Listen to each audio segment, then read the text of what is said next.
Hi everyone, welcome back sa aking channel na GTR Math Tutorial at Facebook na RJ Enseñado. So for today's video, we will discuss another number series. Part 4 na po ito. Sana napanood nyo na yung part 1 hanggang part 3. So ang sabi nung nag-send sa akin, mga lumabas daw ito dati.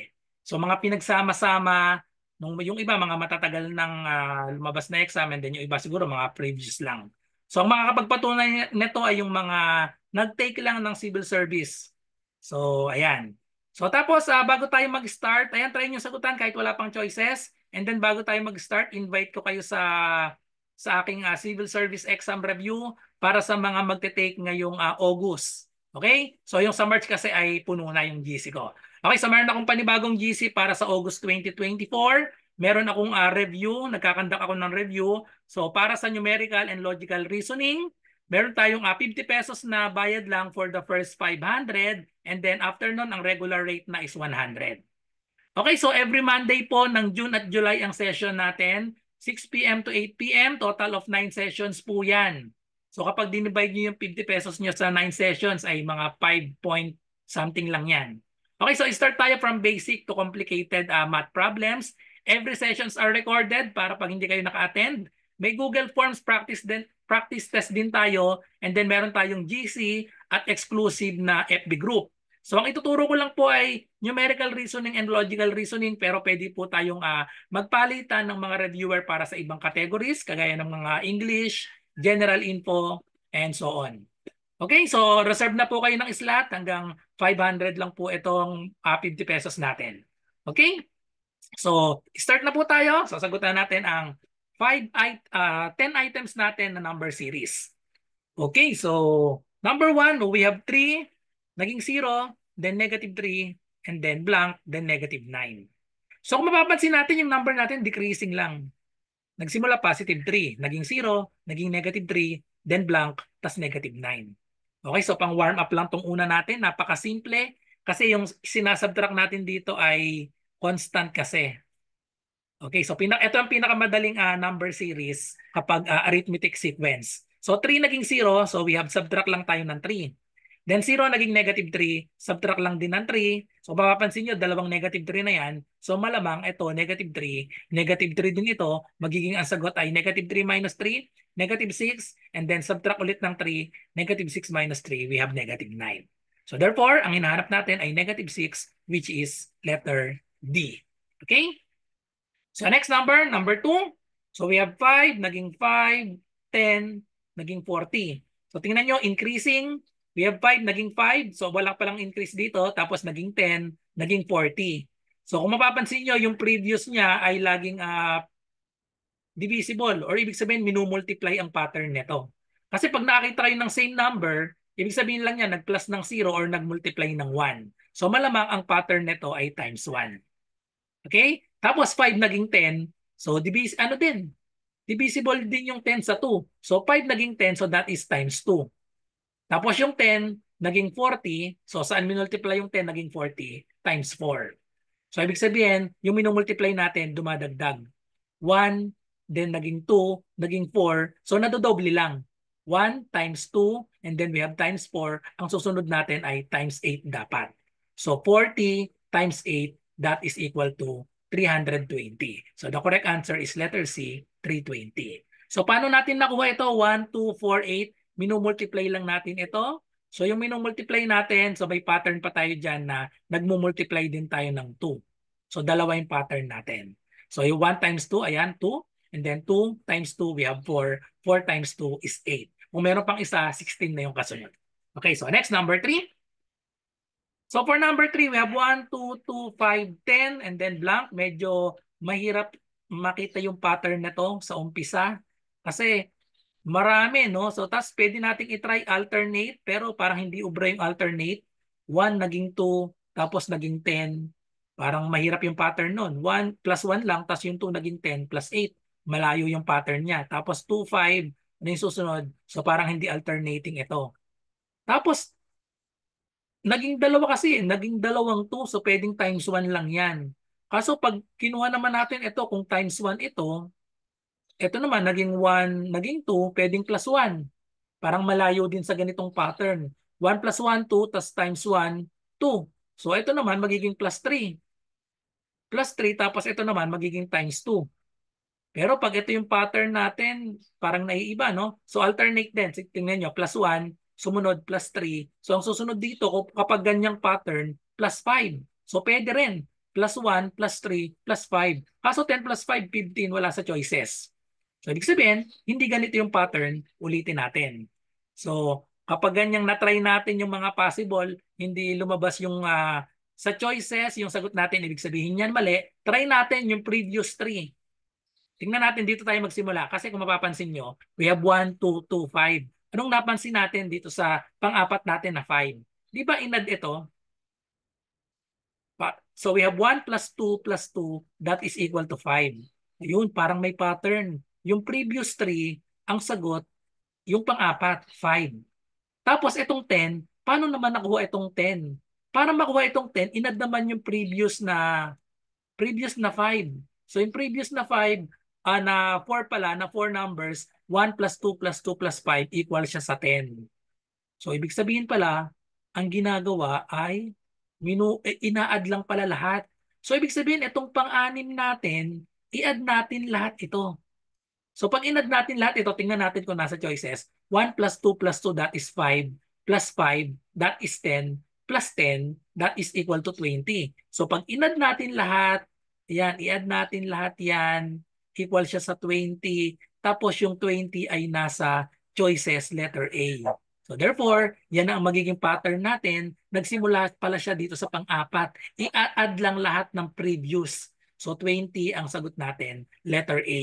Medyo advanced itong problem na ito kasi hindi madaling makita yung pattern na ganyan. Okay? Kasi hindi natin nakuha yung pattern kapag isa-isa. So yan, pwede rin yung ganyang pattern. Okay, so next, number 4. So itong number 4, medyo malalaking number pero kung mapapansin nyo, parang divisible naman. Kaya madali lang itong pattern nitong number 4. 1024 naging 512. Di ba? Doon tayo sa 1,000. Yung 1,000 kapag dinivide sa 2 yan, 500. Tapos itong 24 pag dinivide sa 212. So ibig sabihin divided by 2 lang pala ito. 512, 1,024 divided by 2, 512. So ito parang ganun din. Dinivide lang din kasi ang 500 divided by 2 ay 250. Tapos itong 12 divided by 2 ay 6. So 256 eksakto divided by 2. So ang pattern natin, ayan, pare-parehas. Madali yung pattern kapag pare-parehas. Divided by 2 lang lahat. So verify natin, ang 258, 256, pag dinivide natin sa 2, eksakto yan, 128. And then 128 divided by 2, that is equal to 64. So i-divide natin sa 2 ulit ang 64 divided by 2, that is equal to 32, therefore, letter B. Okay? So next, number 5. Ayan, so madali yung pattern nitong number 5. Magpe-PEMDAS lang tayo. Tingnan lang natin yung unang number. So we have 2, 4, 6, increasing by 2.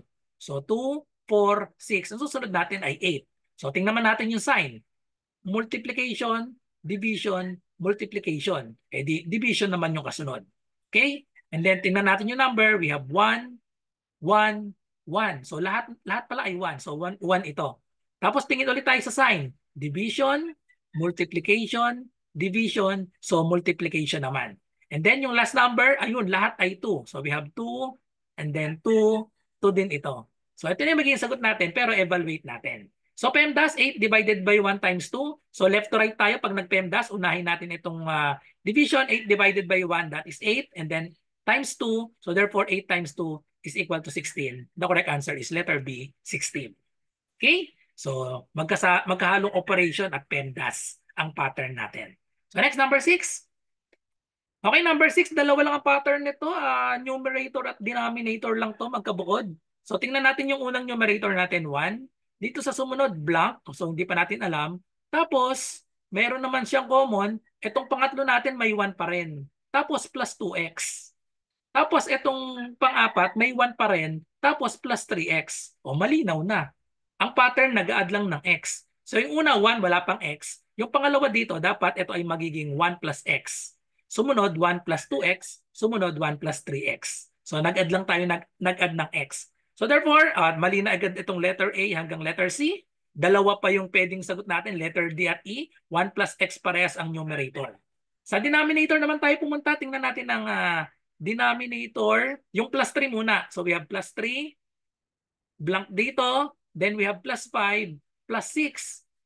Increasing by 1. So plus 3, dapat ito susunod natin plus 4. Okay, so ayun na, plus 3, plus 4, plus 5, plus 6, increasing by 1. So ngayon naman, punta naman tayo dito. So 2x, itong isa ay 8x, itong sumunod ay 11x. Parang may pattern, nag-add ng 3. 8x plus 3, that is 11x. So try natin dito sa 2x, mag-add tayo ng plus 3. 2x plus 3, that is equal to 5x. Dapat mag-eksakto yan dito sa, ayun, eksakto rin, plus 3, 5x plus 3, that is 8x. So sorry, lagyan natin ng x. 2x plus 3x, 5x plus 3x. So ito naman, susunod dito, 8x plus 3x, ayan, 11x. So therefore, ang tamang sagot, 1 plus x over 5x plus 4. Okay, so that is letter D. Okay, so yung pattern natin, bali tatlo, no? Isa sa numerator, dalawa sa denominator. Okay, so next, number 7. Ito, number 7, medyo mahirap itong pattern nito.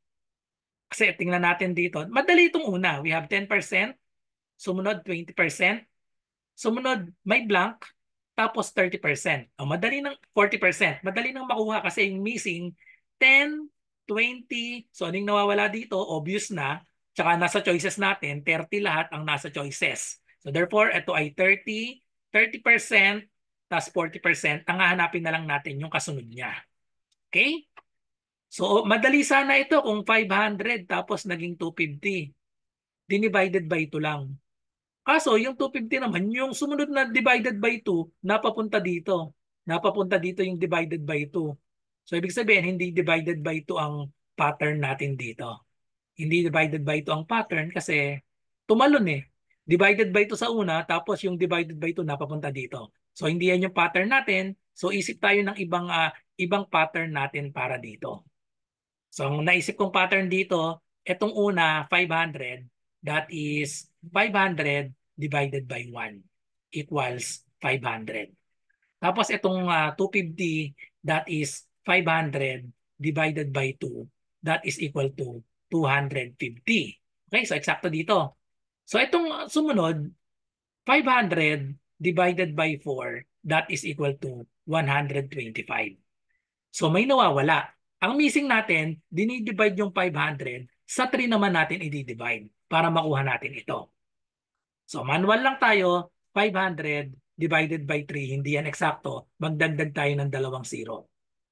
5 divided by 3, we have 1. 1 times 3, we have 3. Subtract, so 5 minus 3 is 2, bring down 0. So 20 divided by 3, that is 6. 6 times 3, we have 18. Subtract, we have 2. Bring down 0. 20 divided by 3 ay paulit-ulit pala. So 6 times 3, we have 18. And then 2 ulit, bring down natin yung 0. So therefore, paulit-ulit yan, 66. Yan, 6 lahat yan, paulit-ulit. Pag niround up natin ay 166.67. So nasa choices ang 166.67 and that is letter B. Okay? So dinidivide lang pala yung 500. Yun yung pattern natin, 500 divided by 1, divided by 2, divided by 3, and then we have divided by 4. So tamang sagot ay letter B. Okay, so next number 8. Ayan, so medyo mahaba. Pag ganyang mahaba, malamang alternate ang pattern nito. So ito 5 naging 6. So obvious dito eh. Kasi yung pag ganito, 5 naging 6, kitang-kita agad, plus 1 lang yan. Tapos ito, yun, kita na agad yung pattern na 6 naging 12. Malamang ano to, multiplication. Kasi 6 naging 12 times 2 lang. Okay? So tapos ito, 12 naging 16. So add tayo ng 4. And then 16 naging 32. Yun, times 2 nga lang. Alternate yung pattern. Yung sa taas times 2, itong sa baba, naiiba yung ina-add. So 32 naging 41, that is plus 9. And then 41 naging 82 times 2. Confirmed ang taas natin times 2. Tapos ito 82 naging 98. So magiging plus 16 yan. Dapat dito pa lang nakuha nyo na yung pattern sa ina-add. 1, 4, 9, 16. Tapos 98 naging 196 times 2 ulit. So ano yung susunod natin dito? So ano yung pattern ng 1, 4, 9, 16? Yan ay mga perfect square. Ang 1 ay 1 square. Ang 4 ay 2 squared, ang 9 ay 3 squared, ang 16 ay 4 squared, so ang susunod ay 5 squared. Multiply sa sarili ang ibig sabihin ng square. So 5 times 5, ang i-add natin na kasunod ay plus 25. So 196 plus 25, so ano magiging sagot? 6 plus 5, we have 11, carry 1, 1 plus 9 is 10 plus 2, we have 12, carry 1. So therefore, the correct answer is 221, which is letter D. Okay? Next number, number 9. Okay, so medyo madali pag ganitong malalaki yung number. Malamang, sa malamang, ito ay subtraction and addition lang. Kasi parang hindi naman, pag tinignan natin yung previous, parang hindi multiples ito eh, no? So addition and subtraction lang ito. Or pwede rin alternate. So pwedeng alternate ang gawin natin kasi tingnan nyo ito, 509. Dito natin ilagay. 509 naging 429, medyo malapit. Tapos 429 naging 365, o medyo malapit din. Tapos ito naman 68 naging 140, medyo malapit din. Tapos ano yung susunod dito? Okay, so malalaki lang yung number pero madali yung pattern niyan. Subtract lang natin. Ito, 509 minus 429. So, anong sinubtract dito? 9 minus 9, we have 0. 50 minus 42, that is 8. So, nag-minus tayo ng 80 dito. Okay? And then we have 68, naging 140. So, isubtract natin. 140 minus 68. So, therefore, we have, ito ay magiging 10, ito ay magiging 5. Ayan. 15 minus ay, ba't naging 15? So, 3 lang pala ito. Sorry, ayan. 13 minus 6, we have 7. 10 minus 8, we have 2. So, plus 72 dito sa taas. Okay? And then next, we have 429, naging 365. Subtract lang ulit natin. 429 minus 365. So, we have 9 minus 5, that is 4. Ito ay magiging 12. Ito ay magiging 3. 12 minus 6, we have 6. Okay, so 429 naging 365. So, minus 64. So, dyan pa lang dapat nakuha nyo na yung pattern natin. 80, 72, 64. Lahat ng nasa taas ay plus. Lahat naman ng nasa baba ay minus. Pero may pattern. Tingnan nyo, multiples of ano to? Of 8. Ito 8 times 10, 80. Minus 8, 72. Minus 8, 64. Minus 8, so ang ipa-plus natin dito, 56 dapat. So pag pinlas natin, 140 plus 56. The answer is 6, 14 plus 5, 19. So therefore, 196. The correct answer is letter D, 196 dapat ito. So kung may next number pa, ang susunod dito, 56. So minus 48 naman yung susunod dito. So yung sinasubtract pala natin or ina-add, alternate yung sign, isang negative, isang positive. Tapos yung ina-add or subtract ay, ayan, pababa ng 8. Okay, so yan yung pattern natin. Okay, so last number. Last number, obviously, bumababa. From 125, naging 100, naging 80, naging 64. So mga choices natin, may dalawang decimal. So pag ganyang may whole number tapos may dalawang decimal, malamang yung decimal ang sagot dyan. So tingnan natin kung ano yung sinasubtract dito. Ano yung sinasubtract? 125% naging 100%. Ignore na natin yung percent. So sa number na lang tayo. 125 naging 100. So minus 25. Okay? 100 minus, naging 80 minus 20. 80 naging 64 minus 16. Tapos 64, ima-minus natin. Ano yung ima-minus dito? Okay, so yung pattern nito kapag minus yung kinukuha natin, pwede rin kasing kuhanin natin, pwede rin mag-divide dito. Kung mapapansin nyo, yung nababawas dito, percent. Kasi ito 100% no? Naging 80%. Yung minus natin, 20%. Itong 25%, 20% yan ng 125%. Pag minultiply natin, 125 times 20% times 0.2. Pag minultiply natin yan, 2 times 125, that is 250. 1 decimal, so ayun, 25. 25%, 25 yan, ibig sabihin niya, 20% ng 125% ay 25. So tapos ito madali, 100 naging 80, nag-minus tayo ng 20%. So 20% lahat yung ginagawa dito. Itong 80%, kunin natin 80 times 20%, 0.2. So 2 times 80, that is 160. 1 decimal, so therefore, ayun, 16 na lang. 16. So tapos dito, 64, i-multiply natin yung 64 sa 20% then 0.2. So 2 times 4, we have 8. 2 times 6, we have 12. 1 decimal, so therefore 12.8. So itong 12.8, isubtract natin sa 64. So we have 64.0 minus 12.8. So yun na yung pattern natin. 80% kasi yung sumunod nababawasan ng 20%. Or yung next number natin ay 80% nung previous. Okay? So pag sinubtract natin, magiging 10. Ito ay magiging 3. So 10 minus 8, we have 2. 3 minus 2, we have 1. 6 minus 1, we have 5. Therefore, 51.2 ang susunod natin na number, which is letter E, 51.2. So yung binabawas natin sa lahat ay 20%, or another then ay pwedeng idiretso nyo ng multiply 125% times 8.8. 100 times 0.8, that is 80%. 80% times 0.8, that is 64%. 64% times 0.8, that is 51.2. Para hindi na tayo mag-minus. Pero same lang din yan ng minus 20%. Okay, so that's it. So thank you for watching. I hope nagustuhan nyo yung explanation ko para sa 10 items natin na number series. Kung may question po kayo, math question, i-comment nyo lang po dito sa aking channel, GTR Math Tutorial, or sa aking Facebook. PM nyo ako sa aking messenger, ayan, RJ Enseñado. So good luck po sa lahat na nagre-review para sa civil service exam. Bye-bye and God bless.